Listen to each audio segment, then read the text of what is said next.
It's impossible to overstate the impact Marvel has had on pop culture over the past decade.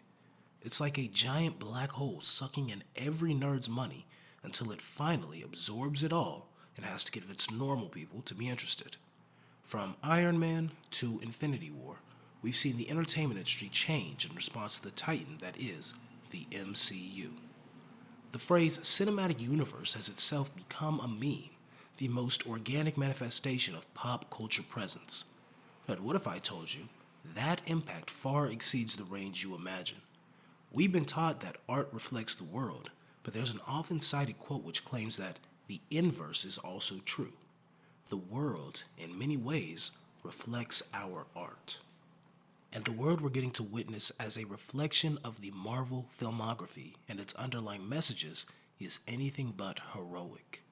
The hypermilitarization of the global mindset in the wake of a decade of superhero fixation and U.S. military interest bleeding into Hollywood has led to a chain of events that directly ties the current state of affairs in the grand European conflicts of which we bear witness to the rise of a small comic book company that grew bigger than anyone could have ever imagined. Disney is often considered the most family-friendly company on earth. Well, unless you actually do a little research into their corporate history, but let's ignore the obvious red flags for now so we can focus on the ones they pretend aren't there. The ones hidden in the subtext of their filmography. The ones that led to the first invasive war in Europe since World War II, a war which has thus far led to around 500,000 casualties. Disney is the parent company of Marvel, and of about 90% of the entertainment industry as a whole, it seems lately. And they're the company I really want to focus on for this section of the video. As much as I could go on about the damage they've wrought on creative thought, and as much as I'd love to bring up the ways in which they force their employees to sign exploitative contracts and engage in a company culture that is so litigious that many artists find the best way to shut down bots that steal their designs is to trick the AI behind the bots into stealing Disney's IP, and thus get the bot creators sued, as much as I'd like to focus on that, today we're going to mainly discuss Disney's ties to the military-industrial complex here in the USA.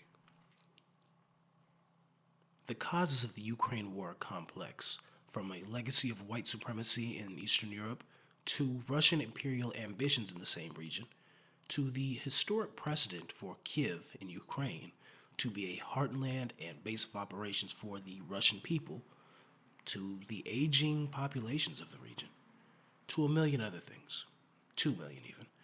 But one often overlooked reason is the impact of U.S. propaganda and antagonism towards Russia through media, including through film. In several projects contained within the Marvel Cinematic Universe, Eastern European oligarchs are used as villains. Now, this trope has a deep history in American film and dates back at least to the 1980s, a decade in which it is near omnipresent. It wouldn't be an 80s classic without a deeply outdated reference to the Soviet menace, after all. But in the modern era, it clearly seems targeted with criticism of Putin and his network of business and political allies, known informally as the Russian oligarchy, at the forefront of the news cycle. This, in combination with clear signs of NATO expansionism, both as a political reality and a plotline in various Marvel movies, notably in the Captain America franchise, in which the U.S. must control and patrol the entire Western world for the safety of the world and its people, an Eastern European viewer may clearly see this as a propaganda piece. Whether or not they view it as positive or negative propaganda would be reliant on their views towards NATO and the modern state of Russia.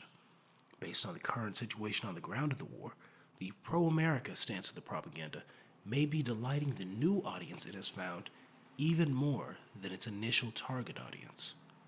The U.S. has become increasingly transparent in its motivations regarding Ukraine.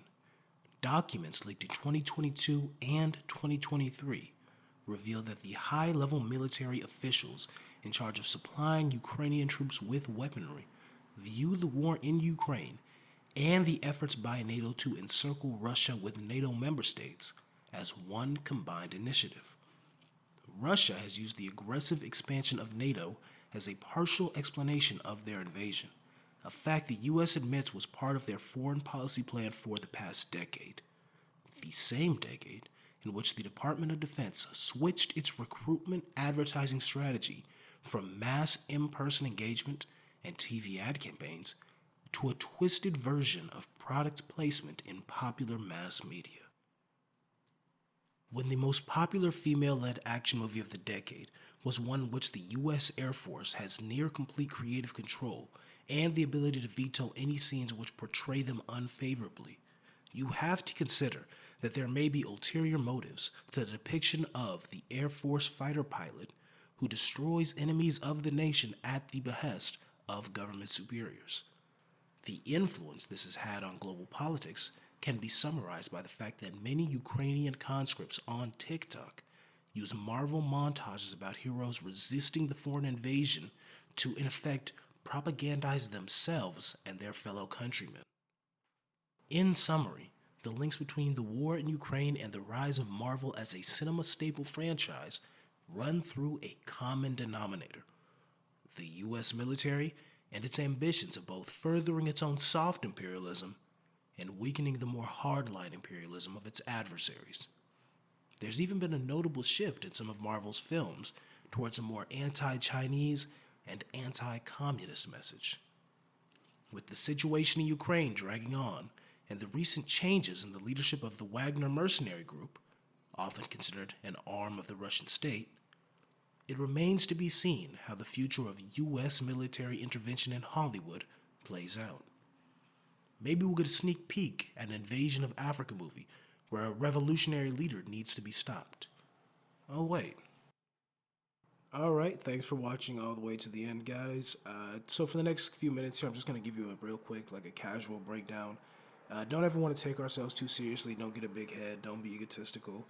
That is something I have a problem with. So this is unscripted. This is just me going over what the inspiration for this video was. And like I mentioned at one point during it, I think I mentioned that I saw a video on TikTok of some Ukrainian troops. They were making like a montage to, it was some song I'd never heard. It was in a Slavic language, probably Ukrainian, if I had to guess, but it might be Russian. I do know people from Ukraine, and they say that they speak both Ukrainian and Russian, and that the two languages are like almost mutually intelligible. So that's something interesting. So the song could have been anything, but it was really interesting in that the video was like footage of them fighting in Ukraine, fighting in the war, but also they were just intermittently also flashing in like a Marvel movie, Iron Man, Captain America.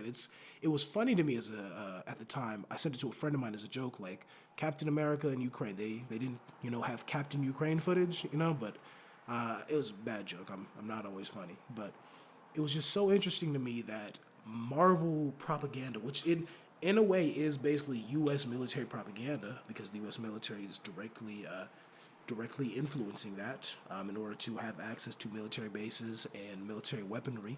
The Marvel filmmakers do have to give them control over how the U.S. military is portrayed.